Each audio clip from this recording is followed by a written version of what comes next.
3 गुना गति से आप लोगों को उसका लाभ मिले। और इस कारण से ये समय लगा है। मैं इसके लिए आप सब परिवारजनों को, आप सबको मैं प्रणाम भी करता हूं, आप सबका दिल से धन्यवाद भी करता हूं कि इतनी देरी से आप लोग इतनी भारी संख्या में यहां उपस्थित हैं। मित्रों, ये फरीदाबाद की नगरी, ये औद्योगिक शहर ही नहीं है, बल्कि हरियाणा के आर्थिक, सांस्कृतिक और ऐतिहासिक विकास का ये महत्वपूर्ण केंद्र भी है। मुझे खुशी है कि आज इस ऐतिहासिक धरती पर आप यह जोश, आपका यह जोश और उत्साह और विश्वास, यह हमारी ताकत है। और मैं यही मेरे लिए यही प्रेरणा भी है कि आप लोग इतनी देरी से और इतने उत्साह और जोश के साथ यहां पर बैठे हैं। फरीदाबाद आबादी के बाद, आजादी के बाद ये विभाजन से यहां पर जो विस्थापित लोग यहां आए हैं, ये उनकी जगह है। उन्हें छत देने का काम ये इसी फरीदाबाद की धरती से यहां हुआ है। और जब बाद में उद्योग और कारखानों की बात जब शुरू हुई, तब संयुक्त पंजाब में औद्योगिकरण की ये शो विंडो में के रूप में ये विकसित हुआ। और इसके उद्देश्य से फरीदाबाद में जो ऐतिहासिक भूमि में न्यू इंडस्ट्रियल टाउनशिप की स्थापना यहां पर हुई है, जिससे लाखों की संख्या में लोगों को यहां पर रोजगार मिल रहा है।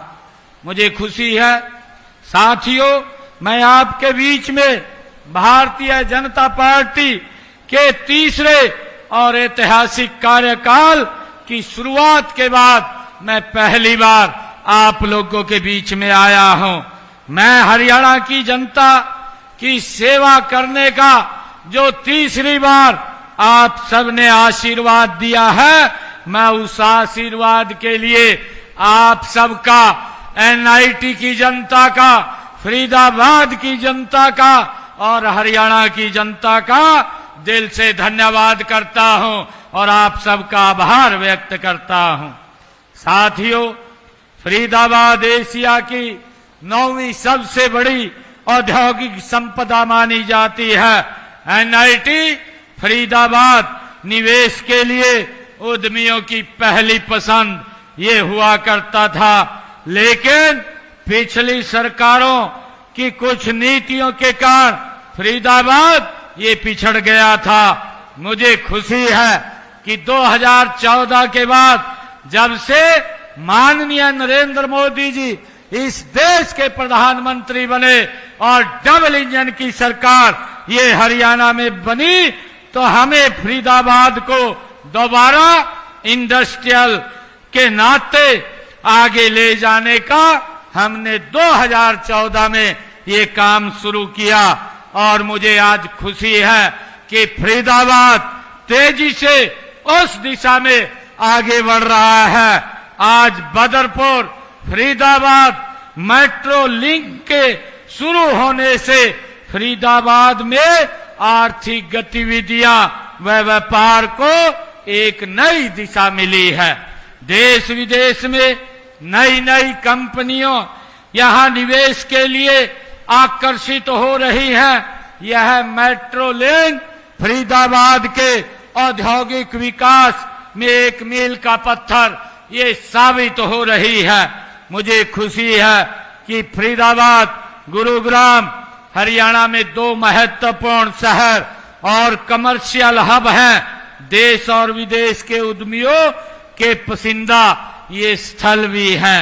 हम इन दोनों शहरों को मेट्रो से जोड़ने की विचार कर रहे हैं और जल्द ही इसे धरातल पर भी उतारने का काम ये हमारी सरकार करेगी। मैं विश्वास दिलाता हूं कि हम फरीदाबाद एनआईटी को एक आदर्श विधानसभा के रूप में इस क्षेत्र को बनाएंगे और इसमें गति से काम करेंगे। साथियों, आज मैंने महाग्राम योजना के तहत गांव धौज में जो 26 करोड़ 14 लाख रुपए की लागत से जो सीवरेज पाइपलाइन ये परियोजना है, इसकी गति को बढ़ाने के लिए, आप लोगों की सुविधा के लिए उसकी गति को आगे बढ़ाया है। मुझे ये खुशी है कि 2014 से अब तक मैं आप लोगों को बताना चाहूंगा कि हमने एनआईटी इस विधानसभा क्षेत्र में, अभी हमारे कृष्णपाल गुर्जर जी ये बात बोल रहे थे कि यहां से हमारा पहली बार विधायक बना है, परंतु मैं आप लोगों को ये बात बताना चाहता हूं कि हमारी सरकार ने पिछले 10 वर्षों में बिना भेदभाव के काम किया है। चाहे हमारा विधायक था या नहीं था, आज हमारा विधायक है। मुझे खुशी है आप लोगों को बताते हुए, हमने पिछले 10 वर्षों में यहां पर 640 करोड़ रुपए के एनआईटी विधानसभा में विकास कार्य वो गति से करवाए हैं। और मैं आप लोगों को ये भी बताना चाहता हूं कि पिछले 10 वर्ष कांग्रेस के भी 2014 से पहले कांग्रेस का शासनकाल रहा है, उन्होंने मात्र 272 करोड़ रुपया 10 वर्षों में खर्च किया है और हमने 640 करोड़ रुपया खर्च किया है। मैं बताना चाहता हूं कि कांग्रेस के मुकाबले में हमारी ये डबल इंजन की सरकार ने डबल पैसा खर्च करने का काम किया है। मैं आपको विश्वास दिलाता हूं, आपने अब ये ट्रिपल इंजन की सरकार बनाई है। अब 3 गुना ज्यादा गति से इस एनआईटी में विकास कार्यों पर पैसा खर्च करने के लिए हमारी सरकार काम करेगी। भाइयों, शहर प्रदेश का के विकास का एक आईना होता है। हमने फरीदाबाद नगर के निरंतर विकास के काम किए हैं। एनआईटी फरीदाबाद विधानसभा क्षेत्र की अगर मैं बात करूं तो फरीदाबाद यहां पर जो हमने पिछले 10 वर्षों में काम किए हैं, हमने फरीदाबाद एमएफडीए यहां पर बनाने का, उसका गठन करने का काम किया है। पिछली सरकार में केवल Gurugram metropolitan development authority GMDA बनाया था। उन्हें प्रदेश के विकास से कोई मतलब नहीं था, केवल गुरुग्राम की जमीनों से था। मैं आज, क्योंकि फरीदाबाद की तरफ उनका ध्यान नहीं था और उस कारण से ये फरीदाबाद पिछड़ गया था। यहां से पहले चंडीगढ़ जाती थी और सालों साल उसको पास करने में लग जाते थे, परंतु हमने उस व्यवस्था को बदला है कि यहां से फाइल चंडीगढ़ नहीं जाएगी, मुख्यमंत्री स्वयं आकर के एफएमडीए की बैठक को फरीदाबाद में आपके बीच में आकर के करेगा ताकि विकास कार्यों को गति मिल सके। आज उसी को लेकर के जो ये बैठक थी, हमने 550 करोड़ रुपए का ये बजट पास किया है ताकि फरीदाबाद के विकास कार्यों को हम गति दे सकें। और आज मुझे इसका परिणाम भी यह हुआ कि फरीदाबाद तेजी से आगे बढ़ रहा है, तेजी से निर्माण हो रहा है और तेज गति से फरीदाबाद का विकास भी हो रहा है। मैं आप लोगों को बताना चाहूंगा कि हमने बदरपुर से फरीदाबाद तक, जो मुसेजर तक 2400 करोड़ 94 करोड़ रुपए की लागत से 13.87 किलोमीटर लंबी मेट्रो लाइन वो शुरू की है। और वाईएमसीए चौक फरीदाबाद बल्लभगढ़ से 580 करोड़ रुपए की लागत से 3.21 किलोमीटर लंबी जो मेट्रो लाइन वो शुरू की गई है। एनआईटी फरीदाबाद में पीपी मोड़ पर बस पोर्ट टर्मिनल का निर्माण 130 करोड़ रुपए की लागत से किया गया है। 3 नए रेनिवेल का निर्माण 51 करोड़ 50 लाख रुपए की लागत से ये किया जा रहा है। और फरीदाबाद में एनआईटी विधानसभा में 50 करोड़ रुपए की लागत से सीवरेज लाइन और इंटरलॉकिंग टाइलें बिछाने का और जल निकासी का काम ये किया गया है। गाजीपुर डबवा कॉलोनी से सोहना तक 22 करोड़ रुपए की लागत से सड़क का निर्माण इस क्षेत्र में किया गया है। एनआईटी विधानसभा क्षेत्र की कॉलोनियों में अनियोजित सड़कों, गलियों, पुलों का सर्वे करके उनका सुधार करने का कार्य 14 करोड़ 97 लाख रुपए की लागत से किया गया है। और एनआईटी में खेड़ी गुजरा गांव में राजकीय महाविद्यालय भवन पर 12 करोड़ 92 लाख रुपए की राशि से वहां बनाया गया है। सेक्टर 25 के सीवर की निकासी की क्षमता और सीवरेज ट्रीटमेंट प्लांट को अपग्रेड किया गया। उसके ऊपर 286 करोड़ 78 लाख रुपए की लागत से वो काम जारी है।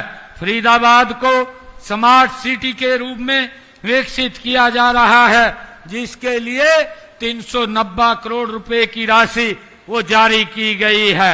मुझे खुशी है कि जिला फरीदाबाद के गांव छाइसा में जो अटल बिहारी वाजपेयी राजकीय चिकित्सा महाविद्यालय की स्थापना यहां पर की गई है और भारत कॉलोनी फरीदाबाद में सीवरेज और जल आपूर्ति पाइपलाइन बिछाने का काम 208 करोड़ रुपए की लागत से वो यहां पर किया गया है। सेक्टर 19 से सेक्टर 21 डी में ही वो आवासीय परिसर हाउसिंग साइट पर 189 करोड़ रुपए की राशि से विकसित की गई है। बड़खल को तहसील दयालपुर दौज व गोच्छी को उप तहसील बड़खल उपमंडल की यहां स्थापना की गई है।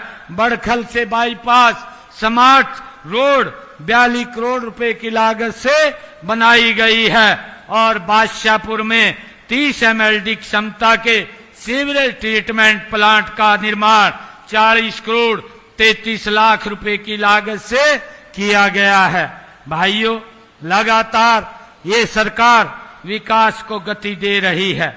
मैं आपके बीच में आज बताते हुए खुशी है कि माननीय प्रधानमंत्री नरेंद्र मोदी जी के विकसित भारत के लक्ष्य को पूरा करने के लिए एकजुट होकर हम काम कर रहे हैं। हरियाणा को देश का विकास का इंजन बनाना है। मैं हरियाणा प्रदेश की जनता को हार्दिक आभार भी व्यक्त करता हूं कि जिन्होंने तीसरी बार जनादेश दिया है। यही नहीं, गत मार्च में लोकल बॉडी के जो स्थानीय निकाय के चुनाव हुए हैं, भारतीय जनता पार्टी को आप सबने भारी बहुमत दे करके ट्रिपल इंजन की सरकार भी बनाने का काम आपने किया है। और इसी गति का परिणाम है कि हमने विधानसभा चुनाव में अपने संकल्प पत्र में 217 वायदे आप लोगों से किए थे और मुझे खुशी है कि हमने 217 वायदों में से 19 वायदे 100 दिन में ही पूरे किए और 90 संकल्पों के ऊपर काम चल रहा है। जल्दी ही ये 90 संकल्प भी भाइयों हम गति से इनको पूरा कर लेंगे। मुझे खुशी है कि हमने जो चुनाव में आप लोगों से बातें कही थी, उन बातों को हमारी सरकार लगातार पूरा करने का काम कर रही है। मैं आपको बताना चाहता हूं कि हमने अपने संकल्प पत्र में आप लोगों से एक हरियाणा प्रदेश के युवाओं से वायदा किया था।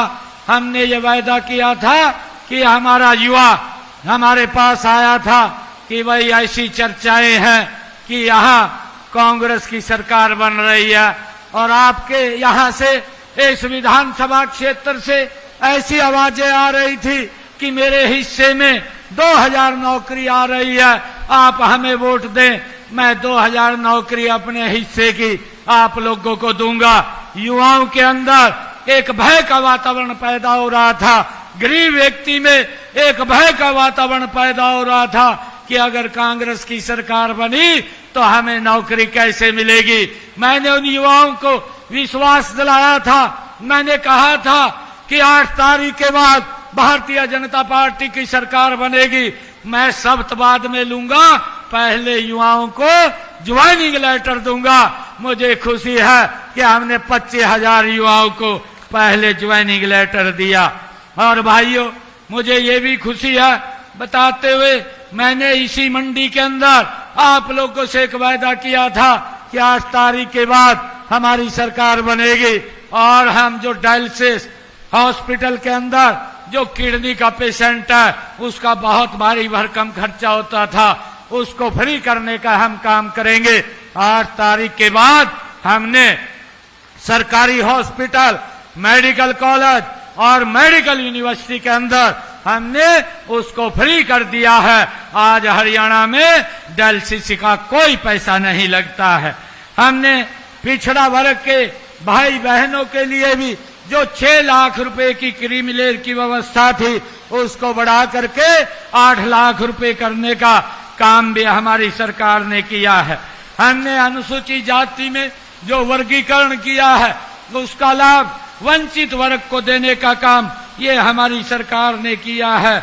और मुझे खुशी है कि हमने 2014 से पहले जो हमारे कॉन्ट्रैक्ट बेस के ऊपर HKRN पर 1,20,000 ऐसे साथी थे जो हमने अपने संकल्प पत्र में कहा था कि हम इनको सुरक्षित करने का काम करेंगे। और हमने आकर के एक कलम से 1,20,000 लोगों को सुरक्षित करने का काम किया है। और हमने ये भी कहा था कि हम किसान की 24 फसल MSP पर खरीदने का काम करेंगे। मुझे खुशी है कि हम आज हरियाणा प्रदेश के किसानों की सारी फसल MSP पर खरीदने का काम कर रहे हैं। और हमने 1,12 लाख से ज्यादा किसानों के खाते में 1,41,000 करोड़ रुपया डायरेक्ट उनके खाते में पहुंचाने का काम किया है। भाइयों, हमने ये भी कहा था कि किसानों के ऊपर जो अंग्रेजों के जमाने का अभियान लगा हुआ है हम उसको माफ करेंगे। हमने आकर के 133 करोड़ रुपया उन किसानों का माफ किया और उसको जड़ से समाप्त करने का काम भी हमारी सरकार ने किया है। हमने ये भी कदम उठाए हैं कि जो हमारे किसान भाई जो पट्टेदार थे वो काश्त करते थे परंतु मालिकाना हक नहीं था, उन सबको भी मालिकाना हक देने का काम ये हमारी सरकार ने किया है। और जो भाइयों का मकान पंचायत भूमि के ऊपर बना हुआ था उनको भी मालिकाना हक देने का काम ये हमारी सरकार ने किया है। हमने अपने संकल्प पत्र में कहा था कि हमारी जो बहनें जो जिनकी इनकम 1,80,000 रुपए से कम है उनको 500 रुपए का गैस का सिलेंडर उपलब्ध कराएंगे। आज मुझे खुशी है कि हमने उस निर्णय को भी पूरा किया। आज 17 लाख से ज्यादा बहनें 500 रुपए का गैस का सिलेंडर परिवारों के अंदर जा रहा है। और जो बहनें और जुड़ रही हैं उनको भी 500 रुपए का गैस का सिलेंडर देने का काम हमारी सरकार कर रही है। मुझे ये भी खुशी है कि हमने छोटे व्यापारियों के लिए एक मुश्त जो हरियाणा एक मुश्त निपटान योजना 2025 हम लेकर के आए हैं, जो 10 लाख रुपए से लेकर के 1 करोड़ रुपए तक उनका पूरा का पूरा ब्याज माफ और उसमें से 50% उसका माफ किया और 1 लाख रुपया उसमें से और माफ करने का काम हमने किया है। और इस प्रकार से हमारा जो छोटा व्यापारी है उनको करों के अंदर जो लिटिगेशन में फंसे हुए थे उसका भी हमने समाधान किया है। उसका लाभ हमारे जो व्यापारी भाई हैं वो व्यापारी भाई इसका लाभ ले रहे हैं। मुझे खुशी है कि आज जब मैं आप लोगों के बीच में आया हूं कि हमने हरियाणा प्रदेश के अंदर 5 लाख लखपति दीदी बनाने का लक्ष्य हमने रखा था। और मुझे खुशी है बताते हुए हमने अपने इस कार्यकाल में 2,06,000 बहनों को आर्थिक रूप से सशक्त और मजबूत करने का काम किया है। उनको लखपति दीदी बनाने का काम हमारी सरकार ने किया है। और मुझे ये भी खुशी है कि हमने इस चुनाव के अंदर अपने संकल्प पत्र में कहा था कि हम बहनों को लाडो लक्ष्मी योजना के तहत 2100 रुपये महीना देंगे। इसी बजट सत्र के अंदर हमने बहनों के लिए 5,000 करोड़ रुपए का प्रावधान किया है। उसका रजिस्ट्रेशन चल रहा है और जल्दी ही बहनों को 2100 रुपये देने का काम ये हमारी सरकार करेगी। मुझे खुशी है कि हमने आदरणीय प्रधानमंत्री नरेंद्र मोदी जी के नेतृत्व में हम गति से आगे बढ़ रहे हैं। जो कहा है हमने वो करेंगे। हमारी नीति, नीयत और नेतृत्व तीनों स्पष्ट हैं। कांग्रेस के जो लोग जिस प्रकार से झूठ फैलाने का काम करते हैं, झूठ बोलने का काम करते हैं, मेरा आप लोगों से आग्रह है कि ऐसे लोगों से भाइयों हमें बच करके रहना चाहिए। मैं आज आप सब लोग इतनी भारी संख्या में और इतनी देर से यहाँ उपस्थित हैं, आप सबका मैं दिल से बहुत बहुत धन्यवाद करता हूँ। और मुझे खुशी है कि आज हमारे सतीश भागना जी ने हमारे एनआईटी के लिए यहाँ एक मांग पत्र रखा है। मैं उसके लिए आज ये बताना चाहता हूँ, क्योंकि मांग पत्र काफी बड़ा था, परंतु उस मांग पत्र को हम हर विभाग के अंदर भेज करके जो भी विभाग के जिस विभाग का होगा उसकी फिजिबिलिटी चेक करा करके जो भी काम पूरे होने वाले हैं आने का जिम्मा ये हमारी सरकार का है। मैं आप लोगों को इसमें से कुछ मांगे जो महत्वपूर्ण मांगे थी उनकी मैं आज यहाँ पर घोषणा करना चाहता हूँ। जो आदरणीय हमारे विधायक महोदया जी ने एनआईटी फरीदाबाद के गांव की कच्ची फिरनियों की बात कही है, उन सब जो बची हुई कच्ची फिरनियां हैं उनको पक्की बनाने के लिए मैं आज घोषणा करता हूं, किसी भी गांव की कोई कच्ची फिरनी नहीं बचेगी। मैं वार्ड नंबर 10 एनआईटी फरीदाबाद में डिस्पेंसरी के नवीनीकरण की बात की है, मैं इसकी भी घोषणा करता हूं कि इसका भी नवीनीकरण किया जाएगा। गांव पावटा तथा खेड़ी गुजरान में नए उप स्वास्थ्य केंद्र का यहाँ निर्माण कराया जाएगा, इसकी भी मैं घोषणा करता हूँ। गांव खेड़ी गुजरान में राष्ट्रीय यूनानी अनुसंधान स्थापित करने के लिए जो विधायक जी ने कहा है, क्योंकि ये केंद्र में इसकी फाइल है, और केंद्र से संपर्क करके इसको भी बनवाने का काम, जल्द स्थापित करने का काम हम करेंगे। डबुआ मंडी में एक पीबी कवर शेड का निर्माण करवाने की बात कही गई है, मैं इसके लिए 85 लाख रुपए की मैं घोषणा करता हूं। जो डबुआ मंडी में एक पीबी कवर शेड बनाने का जो काम होगा। मैं हरचंद डिस्ट्रीब्यूटरी की बाईं तरफ जो 7 किलोमीटर लंबी सड़क की फिजिबिलिटी चेक करा करके इसका भी निर्माण कराया जाएगा, इसकी भी मैं घोषणा करता हूं। और दिल्ली आगरा रोड से शुरू होकर गांव टी पॉइंट के बाद तक बल्लभगढ़ सोहना रोड एमडीआर 133 पर सर्विस रोड के साथ एलिवेटेड पुल की फिजिबिलिटी चेक करा करके उसके उपरांत उसका भी निर्माण कार्य वो किया जाएगा। जमीन उपलब्ध होने पर जो अभी विधायक जी ने कहा है कि बांकरी पाली रोड पर एक फायर स्टेशन बनाया जाए, हमें जमीन, मैं विधायक जी से भी कहूंगा, जमीन जो ही उपलब्ध होगी यहाँ पर एक फायर स्टेशन बनाने की मैं घोषणा करता हूँ, वो भी बनाया जाएगा। और विधायक जी ने कुछ स्कूलों को अपग्रेड करने की बात कही है, मैं गांव कुरैशीपुर जो प्राइमरी स्कूल है उसको मिडिल स्कूल के रूप में अपग्रेड करने की घोषणा करता हूं। जो गांव टीकरी खेड़ा मिडिल स्कूल से अब वो वरिष्ठ माध्यमिक स्कूल बनाया जाएगा, इनको भी मैं अपग्रेड करने की घोषणा करता हूं। विधायक जी ने जो 2 गांव के स्कूलों के भवन निर्माण की बात कही है, उसमें आलमपुर गांव प्राइमरी स्कूल का भवन और दूसरा सारण में राजकीय वरिष्ठ माध्यमिक स्कूल का भवन, इसके लिए मैं 7 करोड़ 63 लाख रुपए की मैं घोषणा करता हूं। इसके भी नए भवन बनवाए जाएंगे। और वार्ड नंबर 10 NIT फरीदाबाद में नया स्कूल खोलने की ये बात विधायक जी ने कही है। मैं जो ही जमीन उपलब्ध हो जाएगी इसकी फिजिबिलिटी चेक करा करके यहाँ पर भी एक नया स्कूल खोला जाएगा, उसकी भी मैं घोषणा करता हूँ।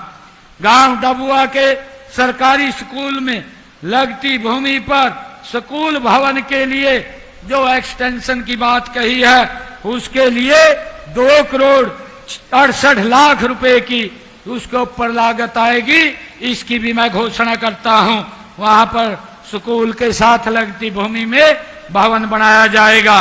और वार्ड नंबर 10 NIT फरीदाबाद में RCC नाला बनवाने की जो बात कही गई है, उसकी फिजिबिलिटी चेक करवा करके उसका भी काम पूरा करवाया जाएगा, इसकी भी मैं घोषणा करता हूं। और मैं NIT फरीदाबाद क्षेत्र में जो कच्चे रास्तों को पक्का करने की बात विधायक जी ने कही है, गोठड़ा मोहब्बताबाद से सोहना बल्लभगढ़ रोड जो 1.14 किलोमीटर है, और बजरी से गाजीपुर जिसकी लंबाई 1.90 किलोमीटर है, और गोठड़ा से मोहब्बताबाद से खेड़ी गुजरान जिसकी लंबाई 3.16 किलोमीटर है। इन सब को तो किया जाएगा, परंतु 25 किलोमीटर के रास्ते NIT विधानसभा में वो पक्के बनाए जाएंगे, उसकी भी मैं घोषणा करता हूं। NIT फरीदाबाद के वार्ड नंबर 1 जो झाड़ सेतली, वार्ड नंबर 9 होली चाइल्ड सड़क, और वार्ड नंबर 9 45 फुट सड़क, वार्ड नंबर 10 में सीवर लाइन बिछाने हेतु तो मैं 2 करोड़ 50 लाख रुपए की घोषणा करता हूं, वो भी किया जाएगा। मैं विधानसभा NIT फरीदाबाद क्षेत्र के अंतर्गत विभिन्न गांव में जो सामुदायिक भवन बनाने हैं, उन भवनों को निर्माण के लिए 5 करोड़ रुपए की मैं घोषणा करता हूं, ताकि लोग सामुदायिक भवन बना करके उसमें अपना शादी कोई दुख सुख के कार्यक्रम कर सकें। मैं NIT विधानसभा क्षेत्र के लिए जो ग्रामीण चाहे शहरी क्षेत्र है, उसमें विकास कार्यों को गति देने के लिए अलग से 5 करोड़ रुपया और देने की घोषणा मैं करता हूं। मुझे खुशी है कि जो मांगे और भी विधायक जी ने दी है, उनको भी अलग से हम भेज करके भाई उनको पूरा करवाने का काम करेंगे। मैं आप लोगों को ये विश्वास दिलाता हूं कि आप लोगों ने एक तरफा मैंडेट हमारे श्री स्वागना कमल के फूल को दिया है, और हमारी सोच है कि हम मिल करके इस NIT विधानसभा को गति से आगे बढ़ाने का काम करेंगे। आप सब इतनी भारी संख्या में और इतनी देर से आप लोग यहाँ बैठे रहे, आप सबका मैं बहुत बहुत धन्यवाद करता हूँ। एक जोरदार जयकारे के साथ भारत माता के, भारत माता के, वंदे वंदे, जय हिंद, जय हरियाणा।